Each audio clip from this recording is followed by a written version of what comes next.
Hey there, St. Peter's and friends of St. Peter's. This is Pastor Paul reaching out to you with a midweek message.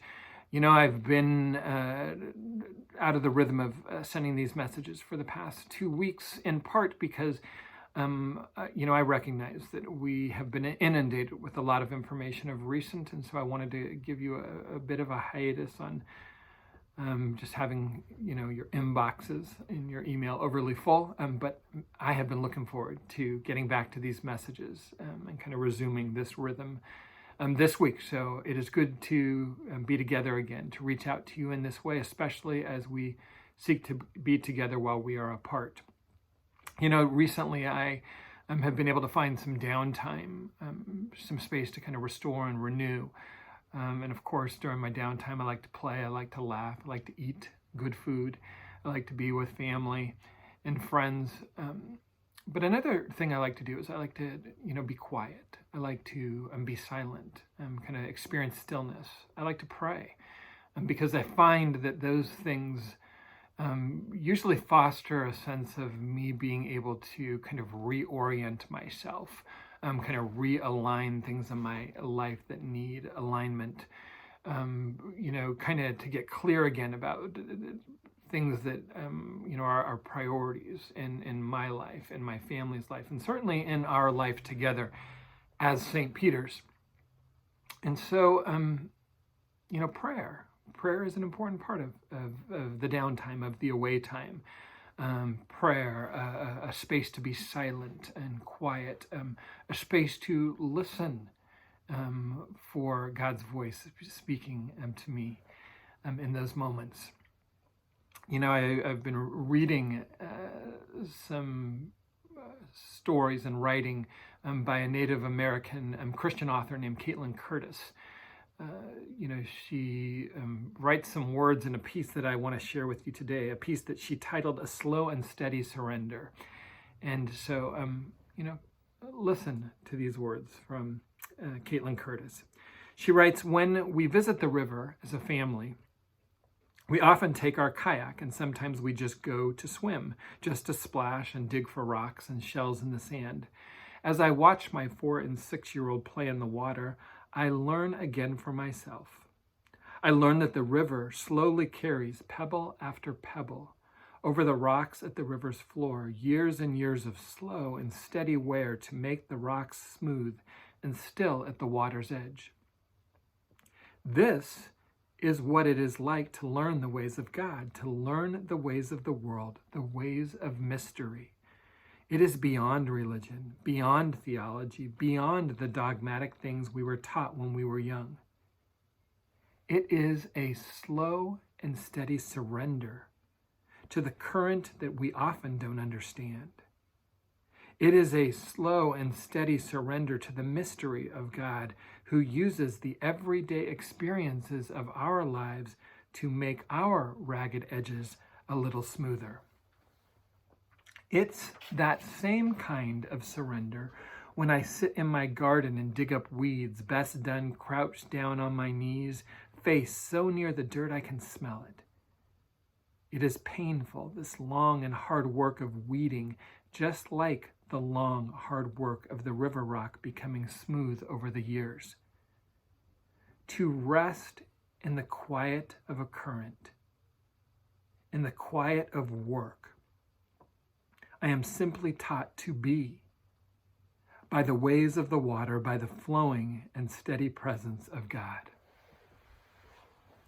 I love those words. I find myself very drawn to her writing. I love her words, and her words remind me of words of Scripture. It's probably not accidental since she's a Christian author. But her words remind me of words like the Apostle Paul's words to the church in Rome when he writes, "Likewise, the Spirit helps us in our weakness.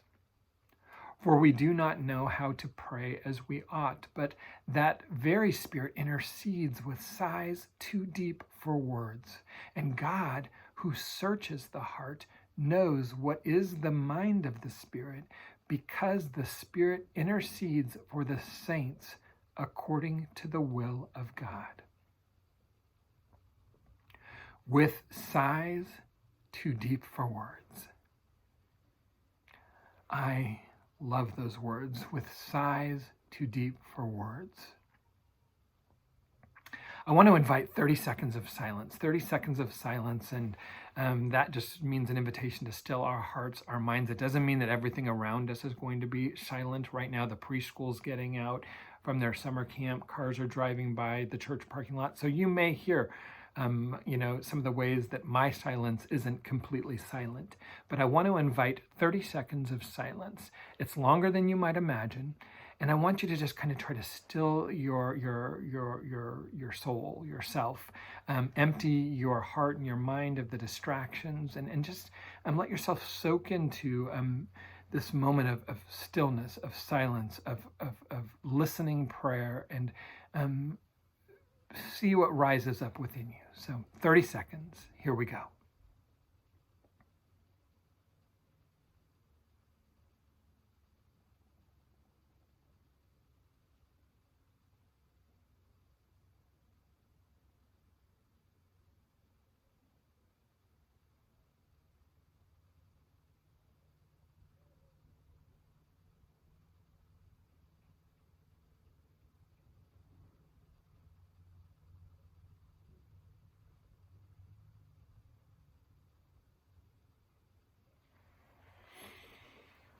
30 seconds. Probably not long enough for some of us and probably too long for others of us, but 30 seconds. 30 seconds of silence. What did you hear? What did you notice? Those longings, those deep desires, those hidden fears, those kind of overwhelming doubts that can begin to bubble up, the relentless, maybe insatiable worries, the ones that can kind of keep us up at night, the ones that could leave our stomachs unsettled, the ones that make our minds wonder or wander. I think those are our prayers. And yet, what's too often happens with those voices that kind of sit within us?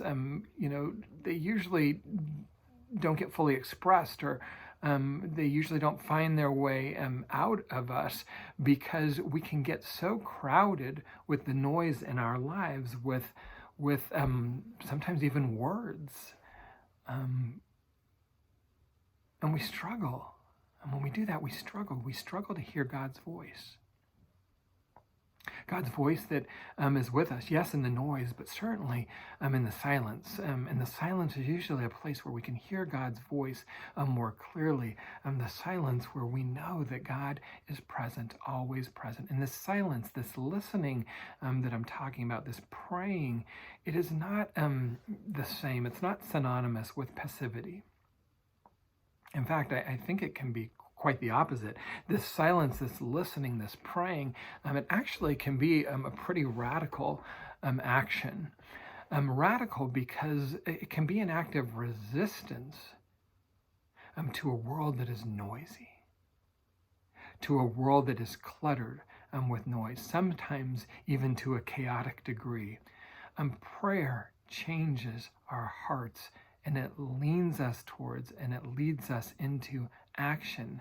So prayer, as my my seminary classmate said, prayer indeed is as necessary as the air that we breathe. Thomas Keating, he wrote this some time ago. He says, we rarely think of the air that we breathe, yet it is in us and around us all the time. In similar fashion, he writes, the presence of God penetrates us. It is all around us. It is always embracing us. Perhaps prayer, first and foremost, is becoming aware of presence, of God's presence. And one way that we can do that and be intentional about doing that is creating silence in our lives, silent moments, silent places in our lives, places where we can, kind of commit ourselves to understanding that God is ever present with us, that God is always present with us, with sighs too deep for words. So I want to invite us, you, me, us together to create spaces where we can be silent, to create maybe just 30 seconds of silence each day. If that's really easy for you, then maybe 60 seconds, maybe a minute, maybe 5 minutes, maybe 30 minutes of silence. Kind of work your way towards something, but create space for silence, for prayer, for being able to listen and hear the voices within yourself that allow you then to make those expressions to our God who meets us with sighs too deep for words. May we have courage to dwell there, to listen, to be silent, to be honest, and to wait with expectation. Speak to us, O Lord, for we are listening.